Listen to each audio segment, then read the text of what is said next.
Hello, Chris Frame here, and today I'm bringing you a quick update from Singapore, where the 105,000 gross tonne Pacific Encounter is undertaking her 2023 refurbishment. This refit covers both technical enhancements as well as the addition of a suite of exciting amenities to the ship, and is being overseen by a team of 500 people at the Sembcorp shipyard. Most notable is the installation of the Pacific Encounter's water park, with twin waterslides being installed on the top deck. They're hard to miss and measure 142 metres long. At present, the installation is at the halfway point, and the slides look far more terrifying than they will when complete due to the piping currently stopping mid-air. But rest assured, once completed, there will be a thrilling and safe experience for all.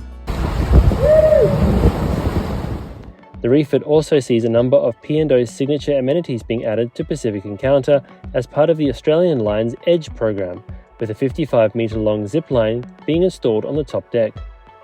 Once finished, they will bring the onboard EDGE experience in line with that aboard the equally sized Pacific Adventure, as well as the smaller Pacific Explorer. Other EDGE adventures include a rock climbing wall, walk the plank, where you literally walk over the edge of the ship on a big steel plank, and the Titanic experience, where you can go to the very tip of the bow and shout, "I'm the king of the world!" While in drydock, P&O will make further improvements to the ship. These will include new movie screens and a sound system for the outdoor cinema, as well as updated radomes to improve internet connectivity. Improvements in the Wi-Fi connectivity and work on the ship's stabilisers will also take place, as well as safety checks covering navigation systems and life-saving appliances. Pacific Encounter is usually based in Brisbane, the capital city of the Australian state of Queensland. Prior to joining P&O Cruises, the ship sailed with Princess Cruises as Star Princess.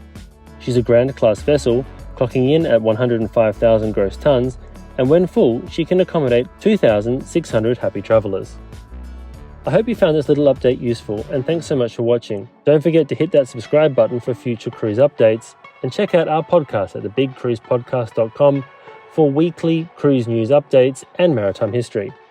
Thanks so much for watching, and until next time, I hope to see you on board.